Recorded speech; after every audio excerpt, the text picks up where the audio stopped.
security guard. All right. All right. So first off, for everyone who needs to use a mic, they need to be up by your face. I know this because I sing in a rock band. All right. Raise your hand if you bought something. Congratulations. Raise your hand if you bought something for your company. Which was riskier? Buying something for yourself or buying something for your company? And let me add, raise your hand if you bought something 6 figures or higher for your company. How does that feel versus buying a car? Right? It is actually a career risking move. It's a very serious career risking move. Now, I want to share with you a piece of bullshit. I was a CMO for a long time, CRO too, and we had this idea that Kerry was talking about. He was fabulous, right? We had this idea that we could create urgency, right? How many salespeople have been told, if you just do these things, you're going to create some urgency. Put a deadline on that. Tell them there's a discount. Bullshit. You can't create urgency. You can catch it. The urgency is happening at the customer. The urgency is their priorities, their problems. And what you want to do is catch the urgency that's coming, and you want your sellers able to do it because that moment is like a little firefly went by. And if you're not catching it and getting to the top of the list, that firefly has moved on, and there's no chasing it. Okay, so a lot of that comes down to how do you build trust? Carrie said, they don't talk to you. How do you build trust without talking to somebody? By the way, a piece of data that came out of Gartner a couple of years ago is they believe 87% of the content is actually good. There's just a ton of it. But they don't think we're lying to them. They just think there's a lot of it and they can't get it all. So you end up in a situation where the moment they will talk to you is incredibly valuable. And if you've ever been that person, I don't know how many of you are in sales or BD or anything like that, if you've ever been that person, you're nervous. So you're in that moment, you have the conversation. You're trying to use all of your superpowers to see what's happening, and God help you, you're on Zoom. You don't even necessarily see their faces, you're trying to interpret the language. You finish, and then you do all the follow-up, and you do all the stuff. And your sales manager may have been on the call, may not. They're giving you some coaching. But neither of you have ever been the customer. Neither of you have been the buyer. So I'm curious, does anyone know what % of sellers are A sellers? Sellers that are like savants. They can sell anything. Anyone want to make a guess? 10%. Got 10%. Who else is playing and the price is right? 1%. 2%. So last I saw from Gartner CEB, sorry Carrie, was 5.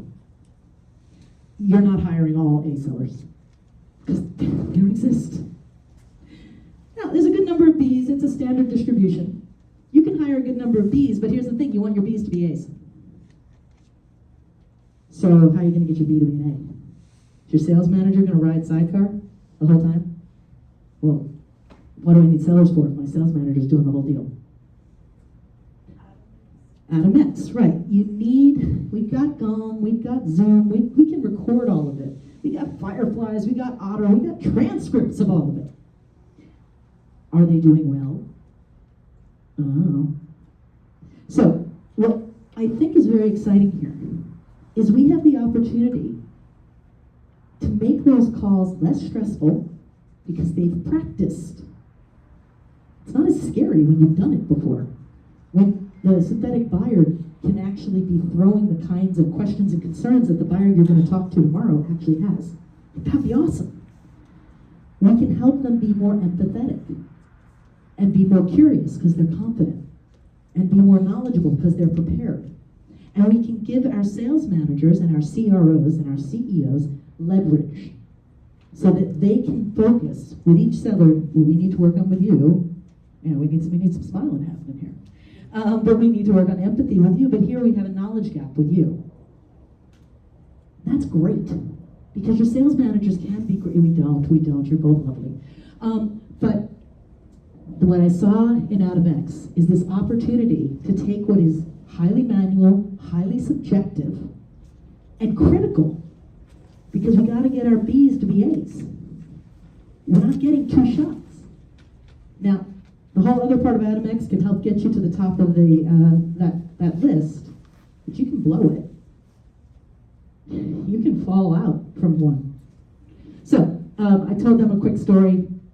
The day I was promoted to CRO at Dynamic Signal, our top seller, an A, came to me and said, we have a deal, it's been going on for 2 years, it's with a utility. They hate us. This is a good start. We have a negotiation at 2 o'clock today. Can you come in? I want to add a new voice. Now, it really would have been awesome to have been able to run that through AdamX and all the issues in the negotiation and try to understand what was going on and help prepare. Instead, I had to scuttle my entire day, sit down with an attorney, go through all the documents, go through all the Zoom calls, try to make sure I could hear it, come up with a strategy, and sit down with the 7 people on the phone call in Ohio and have a conversation with people I'd never met. We were top of the list, but we could blow it. And I did my call with them, executed the strategy. I'm telling the story shorter, Neil. And part of the deal was I told my team nobody else can speak because I don't have the time to actually orchestrate how all of us are playing. It's going to be a one-man band for this one. So I did the one-man band, hit all the points in the contract, came to agreement in all of them in under an hour. Everybody felt good. There was no sign they hated us. We hung up, and I turned to the team and I said, what was different? This wasn't the experience I was expecting. What was different? And they told me what was different. And I said, okay, what do you need to do that without me? That's what I really want. And that really became something I had to work on manually with the sales managers, with the sellers. How do I check that they were asking curious questions and meeting their customer with empathy and creativity to figure out how to solve their customer's problem while still being consistent with what we needed? So what we're seeing with AdamX is this opportunity to make all of that more efficient, more scalable, more effective. And that means people are going to be more successful and customers are going to be more confident. And the part I thought Carrie, well, I don't know where Carrie went. The part I thought Carrie might have said is the strongest thing you have as a company is confident customers who share that they're confident in their choice because they share it with their colleagues, and you get to the top of the list. So we want our sellers to be empathetic, curious, knowledgeable, and we want to get them there as fast as possible so that they can meet customers and serve customers and help our customers be as confident as possible in their choice and get the flywheel to go again. So that's what I've got for you. It's going to be an exciting journey. It'll be fun to see it work. And it's all about how do we help people learn and do better.